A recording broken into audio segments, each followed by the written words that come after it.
네, 14장 1절부터입니다. 오늘 내용은 어렵지 않고 굉장히 간단합니다.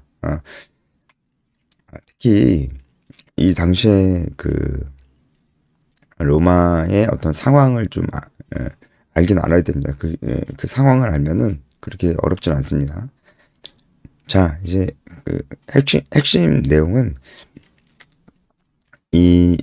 그 믿음이 연약한 자들 함부로 판단하지 마라. 너네들 서로 이렇게 함부로 판단하면 안 된다. 심판자는 하나님 한 분뿐이시다.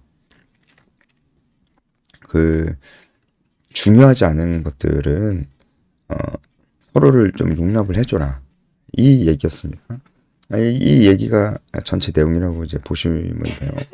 근데 이때 이제 그 어떤 것이 좀 논쟁이 됐는지 이제 그런 거는 좀 문화적인 배경을 알아야지 이해가 될 수가 있는 것이죠. 일단은 이제 어떤 것이 이제 논쟁거리가 됐냐 하면은 첫 번째는 먹는 것이었습니다. 먹는 것에 대한 문제. 이것이 논쟁거리가 됐고 이제 서로 비판하기도 했습니다. 그리고 절기의 문제, 절기. 어떤 날을 특별하게 지키는가 아닌가의 문제. 이것을 가지고 서로를 또 그렇게 비판하기도 했습니다. 자, 그게 답니다. 오늘 내용 그렇게 다고요. 여러분도 그냥 보셔도 그렇게 어렵지 않게 알 수가 있습니다. 자, 일단은 먹는 것에 대한 문제가 나오는데, 자, 2절 어떤 사람은 모든 것을 먹을 만한 믿음이 있고 연약한 자는 채소만 먹는다. 어떻게 모든 것을 먹을 만한 사람이 믿음이 있는 자고 연약한 자가 채소를 먹느냐. 이거는 이 당시에 상황을 알아야 되는데, 이 당시에 시장에서 유통되던 대부분의 고기가 우상에게 바쳐지던 고기였습니다. 그러니까 무슨 문제가 생기겠어요? 우상에게 바쳐졌던 고기를 먹어도 되느냐의 문제가 있었던 것이죠. 근데 우리가 좀 의외라고 생각할 수도 있는데 믿음이 좋은 자가 다 먹는 거예요. 우상에게 바쳐졌던 고기인 걸 알면서도 그냥 먹는 거예요. 근데 오히려 믿음이 연약한 자들이 이건 우상에게 바쳐졌던 거니까 난 못 먹는다. 이렇게 표현을 하고 있는 거예요. 그러니까 어쨌든 여기서 이제 그러면은 그래도 모든 것을 먹는 사람이 다 믿음이 더 좋은 사람 아니냐. 그렇게 보는 것도 맞습니다. 그런데 여기서 지금 논점은 모든 것을 먹을 만한 사람 믿음이 좋으니까 모든 것을 먹어도 된다. 이게 논점의 주제라기보다는 서로 그렇게 중요하지 않은 것으로 우리가 다툴 필요 없다. 이제 이겁니다. 다툰다. 그러니까 더 정확히 말씀드리면 서로를 판단해서는 안 된다. 이거죠. 중요하지 않은 일로 서로를 판단해서는 안 된다. 우리 안에는 믿음이 연약한 자도 있고 믿음이 강한 자도 있다. 그러니까 서로를 판단하면 안 된다. 이게 중요한 내용이에요. 그래도 이제 여기서는 모든 것을 다 먹을 수 있는 사람이 믿음이 좀 더 좋은 사람으로 그렇게 여긴 건 맞아요. 그 얘기는 뭐겠습니까? 모든 음식은 하나님께서 허락하셨어요. 이제 우리가 이제 베드로의 그 환상 이후로 하나님께서 이제 모든 것을 다 먹는 것에 있어서는 제한을 두지 않으셨다는 것을 알 수 있습니다. 예수님 이후로 사실은 먹는 것에 있어서 제한을 두지 않으십니다. 그래서 다 먹을 수 있습니다. 이걸 아는 사람들은 거리낌 없이 먹을 수 있는 거죠. 그러니까 사실은 그 사람들이 탐욕적이어서 그런 게 아니고 부주의해서 그런 게 아니고 말씀대로 말씀 안에서 자유함을 얻은 거죠. 그래서 다 그냥 먹는 겁니다. 우상에게 바쳐졌던 고기도 먹는 겁니다. 그런데 오히려 믿음이 연약한 자들이 이 우상에게 바쳐졌던 고기를 안 먹는 겁니다. 그러니까 그건 나름대로도 뭐 괜찮다고 하는 거예요. 하지만 꼭 굳이 그럴 필요는 없다라고 이제 하는 겁니다. 근데 여러분 이런 상황에서 이건 성경에 나오진 않지만 이런 상황에서 우리가 생각을 해보면 채소만 먹는 사람이 모든 것을 다 먹는 사람을 비판을 많이 했을까요? 아니면 모든 것을 다 먹는 사람이 채소만 먹는 사람들을 비판을 많이 했을까요? 아무래도 채소만 먹는 사람들이 모든 것을 다 먹는 사람들을 비판을 합니다. 좀 그렇게 돼 있어요. 그러잖아요. 그쵸? 어떤 건지 아시겠죠? 그죠? 아무래도 그런 것들이 좀 있지 않았을까? 사람이 뭔가 이제 자기가 뭔가 더 희생하고 뭔가 자기가 더 열심을 내는 사람이 그렇지 않은 사람들을 비판하는 경우가 많이 있어요. 그렇지만 오히려 여기서는 반대입니다. 반대. 모든 것을 먹는 사람들이 믿음이 강한 사람이에요. 물론 이제 그게 가장 핵심은 아니지만 그런 것들을 생각하면 이제 어쨌든 재밌죠. 모든 것을 먹을 만한 믿음이 이제 있는 사람들이 있고 채소만 먹는 사람들이 있다. 그러니까 서로 업신 여기고 비판하면 안 된다. 왜냐면 3절에 하나님이 그를 받으셨기 때문에 그래요. 4절에 남의 하인을 비판하는 넌 누구냐 이렇게 말씀하시는데 여기서 남의 하인이 바로 성도예요.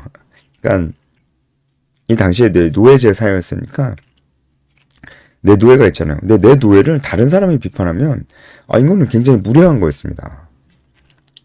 그러니까 여기서 이제 그런 맥락 속에서 우리가 하나님의 노예인 거죠.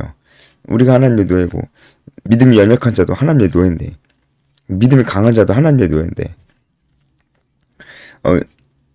다른 사람이 물론 이제 그 사람도 하나님의 노예지만 노예라고 하니까 좀 그렇네. 종이지만 예. 그 사람이 하나님의 종인 이 사람을 막 비난해. 그럼 이제 거기에 대해서 하나님 말씀하시는 거예요. 이제 너는 뭔데 내 종을 판단하냐. 예. 이런 그 당시에 그 사회적인 배경 속에서 이해할 수 있는 그런 언어죠. 예, 그럴 수 없다는 겁니다. 우리가 하나님의 그 자녀고 종이고 그런데 우리가 서로를 비판할 수 없어요. 그것은 그 주인을 비판하는 것입니다. 그러니까 하나님이 그를 받으셨는데 왜 비판하냐. 그냥 여기서 잠깐 우리가 좀 생각하고 넘어가야 될 건 그렇지. 교회는 모든 걸 다 수용해야지. 이렇게 나가면 안 됩니다. 모든 걸 다 수용하다니요. 그러면 안 되죠. 절대로 안 되는 게 있고 그거는 안 된다고 얘기해야 되고 누군가 그렇게 경계선을 무너뜨리면 그러면 안 된다. 그런 건 교회가 받아들여서는 안 된다. 받아들이는 사람이 있으면은 비판하고 그래야죠. 그럼 비판할 때도 있어야 되는 거 아니냐 이렇게 얘기를 한다면 이렇게 좀 말씀드릴 수가 있겠네요. 우리가 비판은 할 수 있습니다. 이거는 성경이 지지하고 있는 거예요. 왜냐면 성경에서는 너희 중에 범죄한 자가 있거든. 가서 잘 얘기를 해줘라. 이런 말씀이 있거든요. 그러면은 범죄한 자가 있다는 거 아니에요. 그럼 가서 얘기를 해주고 바로 잡아줘라. 이렇게 얘기를 하거든요. 성경이요. 그럼 그 사람을 판단하는 거잖아요. 마음대로 판단하는 거잖아요. 판단하지 말라며. 그러면은 그 사람한테 가서 바로 잡아주지 말아야지. 이렇게 나오면 안 된다고요. 이렇게 나오면 안 된다고요. 그러니까 성경은 분명히 바로 잡아줘야 된다. 너희가 서로 바로 잡아줘야 된다. 경계하며 권해야 된다. 경계하라는 게 서로 바로 잡아주라고 하는 거거든요. 그러니까 판단을 해야 바로 잡아주죠. 그죠? 그게 서로 판단하지 말라는 게 아니에요. 판단을 어떻게 안 합니까? 좋은 의미에서 판단을 해야죠. 그래서 잘못된 길로 가고 있으면 그러지 맙시다 하면서 권면해주고 또 더 너무 권면했는데도 너무 심각한 죄를 저지르면 출교할 수도 있고 그런 겁니다. 징계는 성경이 우리에게 명령하신 교회가 가지고 있는 권한이에요. 그런데 그럼에도 불구하고 우리가 할 수 없는 것은 정죄입니다. 정죄는 할 수 없어요. 심판은 할 수 없습니다. 설령 어떤 사람이 정말 심각한 죄를 저질러서 출교를 하는 그런 경우가 있다고 한다고 할지라도 우리는 그 사람을 심판은 할 수 없다. 이게 뭐냐면 저 사람은 저 정도의 죄를 저질렀으니까 저 사람은 구원 못 받은 사람이야. 이렇게 얘기한다는 거죠. 그거는 못합니다. 우리가. 그거는 하나님만 하실 수 있습니다. 그러니까 여기서 말하는 그런 정죄, 심판. 그러니까 10절부터 이제 심판에 대한 얘기가 나오잖아요. 이 심판은 하나님만 하실 수 있는 겁니다. 그런데 그거 말고 이제 다른 것 우리가 잘못하고 죄를 저지르고 이런 거는 우리가 서로 판단을 좀 서로 해줘야 돼요. 그래야 그래야 서로 붙들어주죠. 예. 그 이거를 잘못 오용해가지고 야 이거 봐라 교회에서 서로 판단하지 말고 그냥 서로 그냥 잘 받아주고 비난도 하지 말고 잘못했다고 하지도 말고 부담 주는 말 하지 말고 잘했다 잘못했다 그런 말도 하지 말고 그냥 그렇게 지내자. 이거는 그러면서 이 말씀을 하면은 이거는 정말 모르는 겁니다. 이거는 정말 모르는 말씀이에요. 그렇지 않습니다. 성경 전체적으로 전체적으로 봐야죠. 전체적으로 더 경책하며 경계하며 권하고 서로 바로 잡아주고 죄가 틈타지 못하도록 하라고 하지 서로 그냥 무조건적으로 관용하고 다 냅둬라 그냥 그렇게 하라고 하신 적이 없습니다. 그러니까 이 말씀도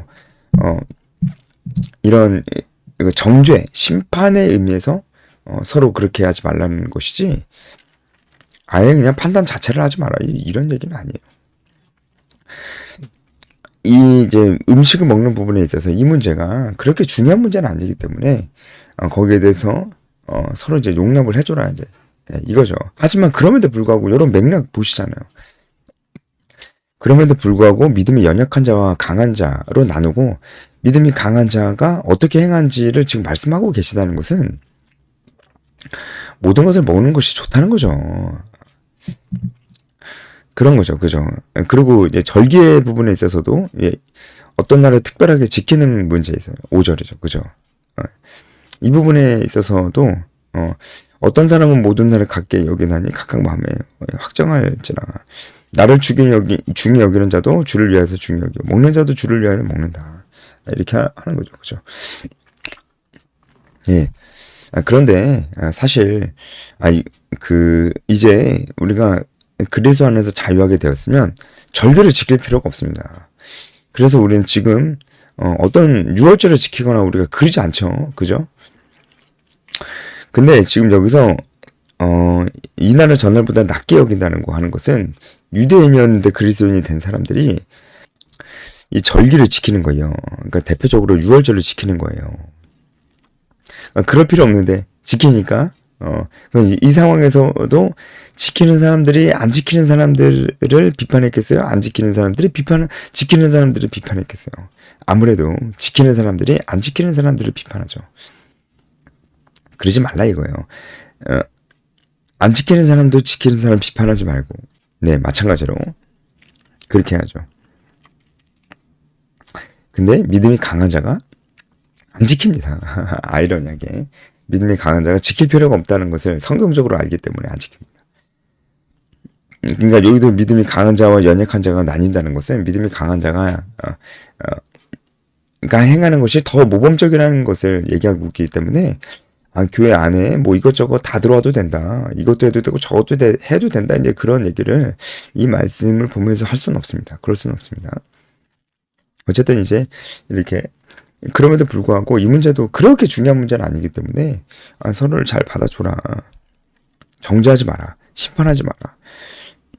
자, 이거 7절 말씀은 누구든지 자기를 위해 사는 자도 없고 자기를 위해 죽는 자도 없다는 이 얘기는 사람들이 다 믿음이 연약한 자든 강한 자든 하나님을 위해서 죽겠다고 하는 자들이다. 그러니까 우리가 다 똑같다. 그러니까 이 문제에 대해서 우리가 서로를 비판하지 말자. 정죄하지 말자. 이 얘기입니다. 그러니까 여기서 말하는 믿음이 연약한 자도 기본값이 우리랑은 달라요. 기본값이 뭐예요? 기본값이 난 주를 위해서 죽을 수 있어. 이렇게 얘기하는 사람들입니다. 기본값이 그래요. 그러니까 왜 이렇게 우리가 사소한 걸로 다투지 말자. 이렇게 얘기하는지 알겠죠? 기본값이 이 정도 되면은 그렇죠. 다투지 않아도 된다. 이런 생각이 들죠. 근데 우리가 기본값이 이렇지 않은데 이것저것 다 받아들여도 된다 이렇게 얘기할 수가 없죠. 그렇죠? 그렇죠. 우리 상황에서 믿음이 연약한 자들은 지금 여기 나오는 믿음이 연약한 자들하고는 차원이 다른 것 같아요. 차원이. 더 믿음이 진짜 있을까 생각이 들 정도로 이제 연약한 사람들. 그런 사람들이 하자는 걸 다 받아주면 안 되죠. 그렇죠? 그런 상황입니다. 네, 그런 상황이죠. 그래서 우리가 참 나라적으로 참 어려운 상황에 있어요. 저도 정말 가슴이 아프고 답답하고 참, 네, 정말 그렇습니다. 네, 정말 그래요. 네, 지금 교회 안에도 정치적인 것으로 서로 막 의견이 갈리죠. 여러분 어떻게 생각하십니까? 이것도 이 문제라고 볼 수 있습니까? 우리가 어, 이렇게 생각하든 저렇게 생각하든 다 들어줘야 된다. 이런 문제라고 볼 수가 있습니까? 보통 교회에서 이런 문제, 그러니까 이게 비본질적인 문제니까 다 받아줘야 된다. 라는 이런 논쟁을 아디아파라 논쟁이라고 해요. 아디아파라. 그러니까 그렇게 신학적으로는 큰 문제가 없으니까 이래도 되고 저래도 되는 문제를 아디아포라 문제라고 합니다. 여러분 정치적인 것도 아디아포라에 속할까요? 참 이렇다 저렇다 저도 말을 못하겠습니다. 왜냐면 정치적인 게 뭡니까? 그것도 참 그 개념 정리가 쉽지 않기 때문에 정치적인 발언이 무엇이에요? 그것도 개념 정리가 쉽지 않기 때문에 제가 이렇다 저렇다 그게 아디아포라다 아니다 이렇게 얘기하기가 쉽진 않네요. 분명한 건 그 문제로 우리가 서로를 정죄하면 안 된다는 거예요. 정죄. 그러니까 자기의 신념과 가치관이 분명한 건 너무 좋아요. 그런데 그것을 가지고 형제를 정죄하면 안 됩니다. 정죄는 뭐라고 그랬어요? 저 사람 구원 못 받아. 이렇게 생각을 하면 안 돼요. 예. 서로 상대방, 정치적인 생각이 다른 서로 상대방에게, 야, 너는 좌파니까 구원 못 받았어. 야, 너는 우파니까 구원 못 받았어. 이렇게 얘기하면 안 됩니다. 그건 우리가 하나님의 심판대 자리 위에 서려고 하는 것입니다. 그러면 안 됩니다. 그건 안 돼요. 그러면은 좌파든 우파든 다 상관없다. 우리는 다 받아들이자. 우리는 좌파도 우파도 아닌 위파다. 그것도 좀 그렇습니다. 그것도 좀 그래요. 왜냐면은 그건 말이 안 되는 얘기이기 때문에 그래요. 왜 말이 안 되냐면 여러분 투표장 가서 한 명 찍잖아요. 한 명을 찍어야 되는데 그 한 명을 찍잖아요. 그 한 명이 위파가 있어요? 좌파 아니면 우파지? 위파가 있냐고. 위파가 없는데 어떻게 위파를 찍어요. 그러니까 그거는 말이 안 되기 때문에 그 취지나 그 강조점은 좋은데 현실적으로는 그럴 수가 없기 때문에 그거는 말이 안 됩니다. 그러니까 좌든 우든 될 수 있어요. 다만 좌든 우든 우리는 위파다 할 때 저도 그 말에 동의하는 부분이 있어요. 뭐냐면 좌든 우든 우리가 성경적 가치관으로 하나님의 뜻으로 이 세상을 바라봤을 때 포기하면 안 될 게 있어요. 그건 우리가 반드시 고수해야 되는 겁니다. 그건 교회 안에 들어오면 안 되는 거예요. 예를 들어서 동성애 같은 거요. 제가 동성애만 얘기하는 게 아닙니다. 지금 대표적인 예로 동성애를 든 거지 동성애만 얘기하는 게 아닙니다. 이제 대표적인 예로 동성애 같은 거요. 받아들일 수 없는 거죠. 이런 것들이 더 있다는 거예요. 그런 것은 뭐 됐어 괜찮아 그게 뭐 본질적인 것이야 이러면서 그게 마치 아디아포라인 것처럼 막 받아들여선 안 된다고요. 안 되는 게 있어요. 이런 게 있습니다. 그러니까 우리에게는 이 정치를 바라볼 때, 이 세상을 바라볼 때 명확한 성경적 가치관이 있어야 된다고요. 그걸 가지고 그리고 정치적 판단을 해야 됩니다. 특정한 사람을 쫓는 건 정말 좋지 않습니다. 특정한 정당만 쫓는 것도 좋지 않습니다. 우리에겐 변하지 않는 가치가 있어야 되고 그 가치는 성경에 기반을 둔 것이어야 합니다. 그리고 만약에 이제 그렇다면은 그런 성경적 가치관을 지지하고 있는 그런 정당이나 그런 정치인들에게 표를 줘야죠. 그래야죠. 실제로 그 사람들이 그 정치적인 실현을 하는 사람들이니까 우리가 아니니까 대의민주주의니까 거기에 대해서 우리가 관심을 가져야죠. 그죠? 가치를 가지고 우리는 판단. 그리고 이런 가치가 무너지는 걸 볼 때 크리스천은 어떻게 해야 됩니까? 여러분 가만히 있으면 안 됩니다. 가만히 있으면 안 돼요. 가만히 있는 것은 성경이 우리에게 지지하는 바가 아닙니다. 이 얘기는 저번에 했습니다. 권세자들에게 복종해라. 이 말씀, 로마서 13장 말씀할 때 얘기했습니다. 이 부분에 대해서는 분명히 칼빈과 베자도, 그 당시 이제 카톨릭 정부로 인해서 개신교인들이 탄압받는 것을 보면서 분명히 이제 배자도 성 바돌로메오 대학살을 보면서 분명히 국민저항권에 대해서 얘기를 한 적이 있습니다. 그리고 사실 여러분 이제 지금의 상권 분립 이런 것들, 자유민주주의 이런 것들이 사실은 우리 개혁주의자들, 종교개혁자주의자들, 이제 칼빈의 정치사상 여기에서 지금처럼 뚜렷하게는 아니지만 굉장히 그 기본적인 사상을 거기서 제공해줬다고 우리가 볼 수가 있어요. 왜냐면 우리는 그 인간을 그 기본적으로 죄인으로 보기 때문에 인간의 죄성이 가장 뚜렷하게 나타날 때가 권력이 주어졌을 때예요. 근데 그것이 굉장히 파괴적인 것이 권력이 주어진 인간의 죄성이 가장 강력하게 나타나는데 그게 또 권력이 있기 때문에 많은 사람들을 파괴하는 데 이르게 되잖아요. 그래서 이 권력을 분산시키는 것에 대해서 누가 관심이 있었냐? 우리 그 개신교들, 특히 종교개혁자들이 굉장히 관심이 있었습니다. 그러니까 이제 이 상권 분립 같은 것도 이제 나왔다고요. 나왔어요. 그래서 우리 관심을 가져야 돼요. 우리 관심을 가져야 돼요. 교회가 거기에 대해서 관심을 가져야 되고, 잘못한 것은 잘못했다고 정말 얘기할 수 있어야 됩니다. 우리는 용기가 있는 자들이니까. 정말 얘기할 수 있는 용기가 있어야 되고, 받아들일 수 없다. 이렇게 얘기할 수 있어야 됩니다. 하지만, 다른 것에 있어서는 정말 관용적이어야 되고, 함부로 판단하고 정죄해서는 안 되는 것이고요. 특별히 구원의 문제에 있어서는 절대로 우리가, 건드려서는 안 되고요. 다른 부분에 있어서도 섣불리 판단하는 것은 우리가 판단이 필요한데 섣불리 하는 것은 우리가 정말로 경계해야 될 부분입니다. 네, 오늘 여기까지 하겠습니다.